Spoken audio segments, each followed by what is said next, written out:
A transparent ghost slipped into the restaurant quietly. Strangely, the dining customers were oblivious to its presence. As the ghost sought its target, a chef in the back seemed to notice something, yet he dared not act hastily, just watching the ghost weave through the patrons.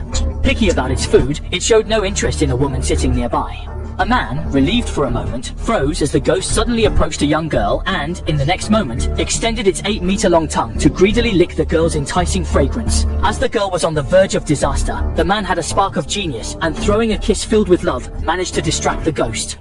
Though the girl was saved, the act aroused the ghost's suspicions. Little Un was so frightened he wet his diaper, but after regaining composure, he bowed his head and started slicing cucumbers. This, however, did not alleviate the ghost's doubts. Unwilling to give up, it bounced around Little Ann, waiting for a slip-up. But it had underestimated Little Ann's resilience. Even with the ghost standing right before him, he calmly bade the girl goodbye. Assured she was unaware of its presence, the ghost turned to resume its pursuit of the girl about to leave the restaurant. But just as it was about to strike, a man in a suit stepped in at this moment. The ghost was immediately attracted to the scent of decay on him, greedily following behind the man. The suit-clad man, oblivious, sat down just as a throng of ghosts surged into the restaurant from outside. They were clearly excited, quickly enveloping the man so tightly that no air could pass. As the ghosts grew increasingly agitated, Xiao An prepared to intervene with a warning. However, in the brief moment he bent down to place a roast pan, he looked up to find the restaurant completely overrun with specters. Shocked nearly to the point of stupefaction, Xiao An realized that the multitude of ghosts signified an impending disaster for the town. A group of transparent, uninvited guests suddenly invaded a Michelin-starred hot pot restaurant. Strangely, no one could see them, save for the chef Xiao An, born with the ability to see spirits. Confronted with so many silver phantoms, Xiao An knew that a major disaster was imminent. Seizing the moment when the ghosts followed the man out, Xiao An trailed them to the man's home. But just as he entered the room, a bone-chilling cold assaulted him, and before he could react, countless lost souls escaped through the door lock into the room. Upon witnessing this, Xiao An immediately broke in. Seeing a deep hole in the wall, he curiously reached out to touch it, but suddenly stopped. At the critical moment, he quickly withdrew his arm and then numerous tentacles emerged, quickly covering the room. Realizing the danger, Xiao An turned to flee but was suddenly pulled back by an unseen force.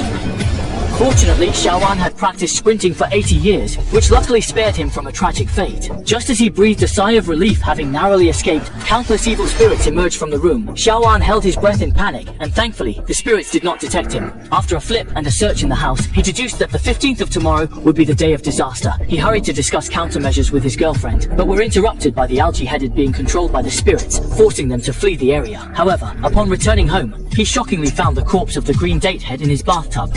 Xiao An immediately understood that this was a setup by the evil spirits, but he couldn't go to the police. He took the body to the cremation valley that night, but on his return, he encountered a large number of spirits. Sensing something was wrong, he returned to the algae head's residence and indeed found the soul there. Xiao An attempted to find out the exact location of the impending disaster but was unexpectedly attacked. Seeing the situation deteriorate, Xiao An immediately escaped the house just before the explosion. To garner more clues, he returned to the corpse at Green Island Head. The sight that met him was baffling. The body bore a tattoo identical to the police chief's. It dawned on him then that the 3 letters signified Child of Darkness, pinpointing the disaster's epicenter at the mall. Rushing there, Xiao An found all the town's malevolent spirits had already converged, gazing upon the throng of dark shadows. Suddenly, Xiao An realized the impending calamity would be unprecedented in strength. A black hole appeared in the corner of the mall, and hordes of specters flooded out, rapidly dispersing in all directions and swiftly occupying the entire space. Meanwhile, the people, oblivious to the oddness among them, except for Xiao An, born with the ability to see spirits, was piecing together clues of the disaster. A scream shattered the silence, a catalyst to the crisis.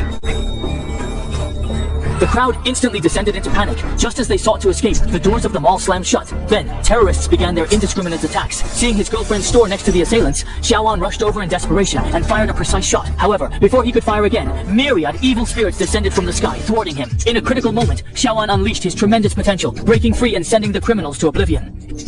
Just when he thought the crisis was over and started to approach his girlfriend, he was suddenly halted by the spirit of a fallen friend, calling from afar. Xiao An instantly realized that it wasn't over, and there was more to come.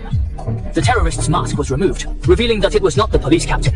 Guided by the spirit, Xiao An went down to the basement and, with help, found the bomb-laden vehicle planted by the terrorists. But before Xiao An could collect his thoughts, the evil spirit surged towards the departing police captain. The latter then began shooting at Xiao An. In an urgent moment, Xiao An dove into the driver's seat and, with a desperate effort, drove the vehicle outside. But the police captain had somehow kept up.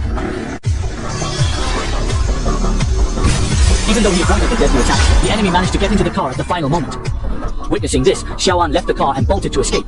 By the moment the police captain could respond, the location was empty, then instantly. As the last malevolent spirits rained fell, the calamity was averted in the nick of time. Xiao An was lucky enough to live, and continue to have a miraculous and delightful existence with his partner. So concludes the movie. I am your storyteller. Until we meet again.